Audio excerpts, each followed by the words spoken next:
ज्यांनी ह्या बारामतीच्या निवडणुकीत इतिहास घडवला, इलेक्शन पुढे ढकलले, ते ॲडव्होकेट अविनाश गायकवाड।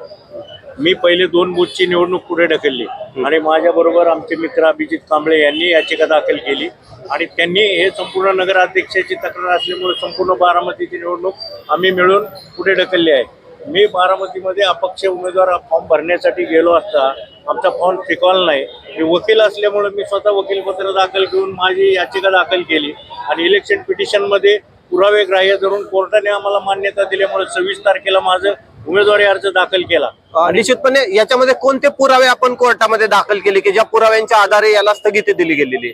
मी ज्या पुराव्याच्या आधारे कोर्टामध्ये ही केस जिंकलो त्याचे मेन पुरावे होते की कोर्टाला मी सांगितलं की मी जर 3:02 निवडणूक आयोगाकडे गेलो असतो आणि माझा फॉर्म घ्या म्हटलं असतं तर माझं डिपॉझिट स्वीकारलं असतं का।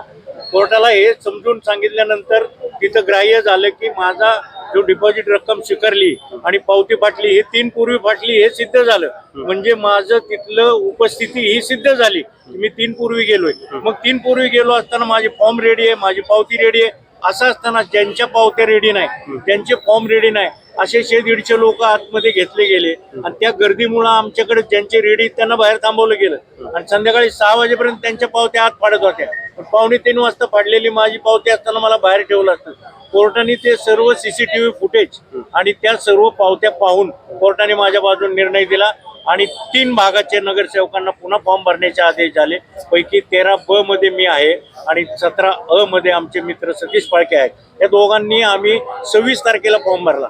तो फॉर्म दाखल झाल्यामुळं मी एक उमेदवार आहे, रेसला उतरलोय म्हटलं मला पण माघारी घेणे, चिन्ह वाटप करणे, ह्या स्टेप देणं कायद्याने बंधनकारक असल्यामुळं त्या आमच्या 2 प्रभागाच्या निवडणुका बारामतीच्या इतिहासात पहिल्यांदा मी पुढे ढकलले गेले। त्या आम्हाला त्या निवडणुकाला स्टे आला। त्यानंतर दुसरी याचिका जी होती अभिजित कांबळे यांची नगराध्यक्षाविरुद्ध, ती याचिका 2 दिवसांनी कोर्टात आली। त्या याचिकेमध्ये ते असं सिद्ध झालं की त्यांचे काय अतिक्रमण असतील नगराध्यक्ष वगैरे, पण कायदा असं सांगतो एखाद्या याचिकेचा निर्णय जर 23 तारखेनंतर झाला असेल तर 23 तारखेनंतर म्हणजे 23 + 10 अपील पिरियड 10 दिवसाचा, म्हणजे 3 तारखेला जर निकाल अपील झाला असतं 3 तारखेपर्यंत तर 2 तारखेला झाली निवडणूक बाद झाली असती। म्हणून न्यायालयाने काय सांगितलं 22 तारखेपूर्वीचा निकाल झाला असेल तेवढेच केसेस फक्त ग्राह्य धरता येईल, पण 22 नंतर आमचा 25ला झाला होता। मला अभिमान आहे डॉक्टर बाबासाहेब आंबेडकरांच्या संविधानाचा, या संविधान दिनी मला निकाल मिळाला आणि त्यामुळं ती आमच्या 2 प्रभागाची निवडणूक पुढे ढकलली गेली आणि त्यानंतर अभिजित कांबळे यांचा निकाल आला। त्यामुळे नगराध्यक्ष बाधित होत असल्यामुळे पूर्ण बारामतीची इलेक्शन पुढे ढकलली गेली। हा कायदेशीर मुद्दा त्यानंतर उपस्थित झाला। मला या निमित्ताने महाराष्ट्रातील तमाम सर्वांना सांगायचे की हा प्रॉब्लेम कुठे, तर हा प्रॉब्लेम इथं आहे की अकलूजला गेले किंवा नगरला गेले किंवा मुंबईत गेले किंवा पुण्यात गेले, तिथला जो प्रस्थापित जो ताकदवर नेता आहे त्याच्या अंडर ही यंत्रणा काम करते, याचं हे चिन्ह आहे। यांनी आमच्यासारख्याचा अपक्ष अर्ज, मी त्यांना विनंती करू माझा अर्ज घ्या, जे व्हायची निवडणूक होऊ द्या, नाही घेतला तर माझा अर्ज घेतला नसता तर आम्ही कोर्टात गेलो नसतो, तर इलेक्शन ही पुढे ढकलली नसती। किती छोटीची गोष्ट, ज्यांचे तयार नाही ते अर्ज तुम्ही आत घेताय आणि ज्यांचे रेडी त्यांना दाबून बाहेर ढकलताय।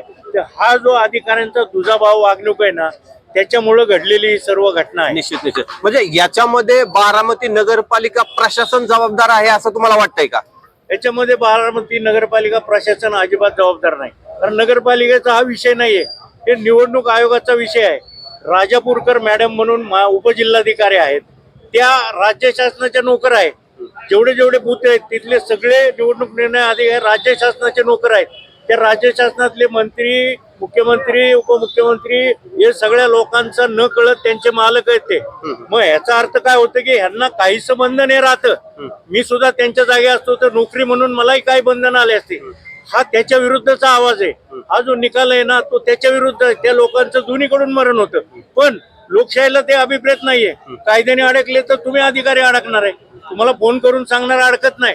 याचा अर्थ त्यांनी निष्पक्षपातीपणे ते करणं गरजेचं होतं, ते करता आलं नाही, त्यातून हा गोंधळ निर्माण झालेला आहे। माझ्यासारख्याचा फॉर्म दिला नसता, घेतला असता तर आम्ही कोर्टात गेलो नसतो, इलेक्शन स्टे झालं नसतं।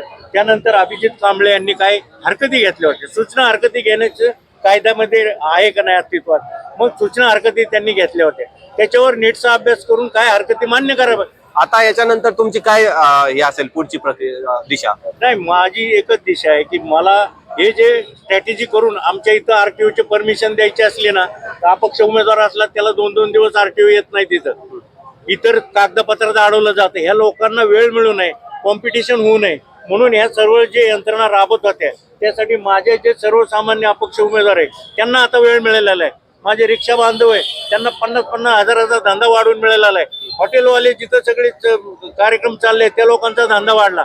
म्हणजे हे जे लोक जे आपल्याकडे पैसे आहेत आणि मी नगरसेवक होऊ शकतो ह्या हवेमध्ये जे लोक होते त्यांचा डबल खर्च होतोय, याचा मला भयानक आनंद आहे. निश्चित